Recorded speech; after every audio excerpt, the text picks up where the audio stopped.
This is DJ. This is DJ's CRX HF. That's a lot of initials, by the way. True. DJ has a problem with brakes, don't you? I do. Welcome to VTEC Academy. He's about to get schooled.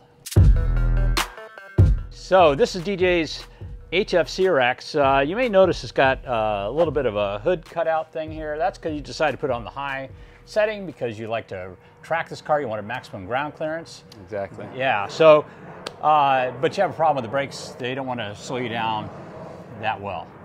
Something like that. There's just no pedal feel. The pedal goes straight to the floor, so no modulation, can't heel toe.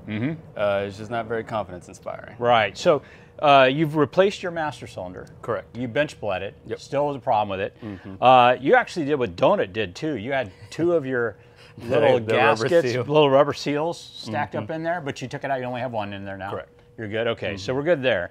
So we're going to do some bleeding. When you bleed brakes, I found that there's actually a really easy solution that one person can do the job. We have it on the lift so that we can more easily film what's going on, but really this kind of turns into a one-person job. So we're going to sit down and bleed the brakes for you and show you how this really cool little tool I have works. This is a reverse bleeder. This actually pumps fluid from the caliper through the master cylinder, and it does an awesome job of getting any air bubbles out. So that's what we're going to do with your car today, get your brakes working. And then we're going to take a look at your parking brake and see why it doesn't work as well. 4 years of it not working. All right, well, let's get started. First thing I'm going to do is I'm going to take some of the fluid out of here. Since we're going to be pumping fluid from the caliper up into the master cylinder, it's going to overflow if I don't do that. So I'm going to use this super huge syringe I got, which is basically cartoonishly large, and I'm going to suck some of that fluid out. It's clean and new. We can actually probably recycle it if we want to. Let me put something under that so it doesn't soak through and get us paint. Use this nice clean rag. This syringe, by the way, is on our Amazon affiliate page. In fact, every video has our Amazon affiliate page in it, so if you want to use some of the same tools we do, just head on over there and you can order this up. I think it's like 15 bucks, and it works really nice. Next thing I'm going to do is I'm going to pull the wheels off. Then I'm going to go to the farthest point on the car, which actually would be left rear brake caliper, pump fluid through there until I start seeing it coming up through here, then do the same thing with the other rear wheel, then with the left front and the right front, and we should have good pedal feel at that point.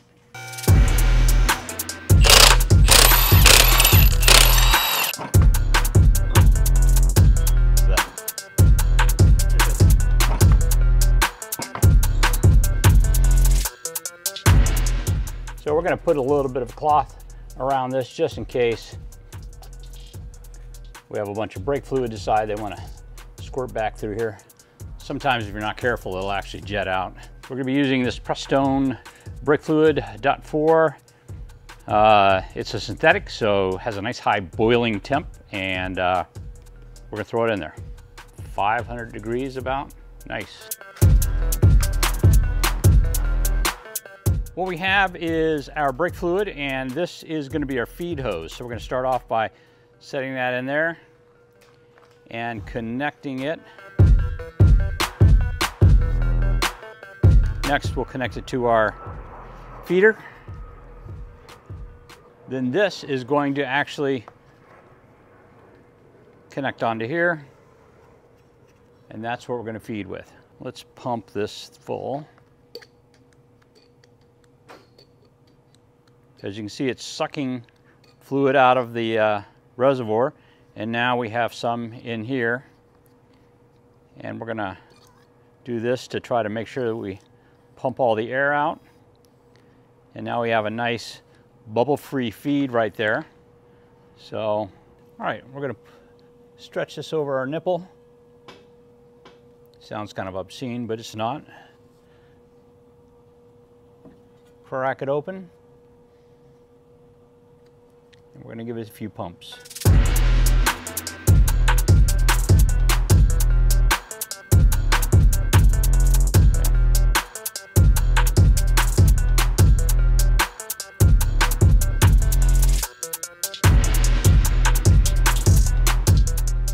feels as though his push rod is too tight. So it may not be letting the master return quite all the way. So we're gonna need to adjust that as well. But we've got good pedal feel, and we have fresh fluid in, so we've got a good brake. The only thing, like I said, is push rod's a little bit tight. We're gonna loosen that up a little bit and then take it for a quick spin, see how the brakes work.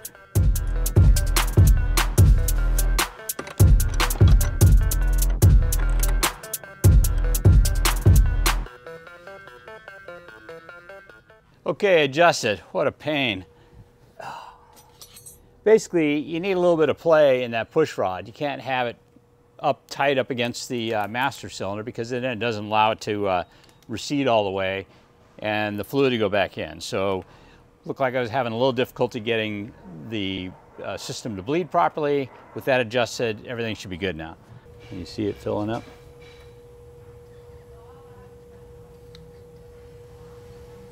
Not quite. I see it doing a little something. Okay, I think I see it going up. Looks like it's going very slowly. Yeah. Alrighty. Okay, that's how this system works. Basically pumps it backwards through. Normally you'll see a bunch of air bubbles get pushed out if that's the issue. I think the issue here actually was your push rod not being adjusted properly. So we've got that adjusted, so we should have brakes again. So anyway, this has become my favorite brake bleeding tool. So where can we get it? You can get it on our Amazon affiliate page, believe it or not. We have an affiliate page that we keep all these, anything we buy, we put it on that, and you can buy it there. Let's do this. We can now pump all the fluid out of that and back in. So other than what we dripped on the floor, I still got some brake fluid you left. still have brake fluid left. Alrighty. Hey guys, thanks for joining us for another episode of VTEC Academy. This is a really cool tool, and it makes it much easier to bleed brakes. Anyways, please think about liking and subscribing, and thank you for bringing your car in so we can take a look at it. Thank you for helping me. You bet. Talk to you later. Stretch this over our nipple.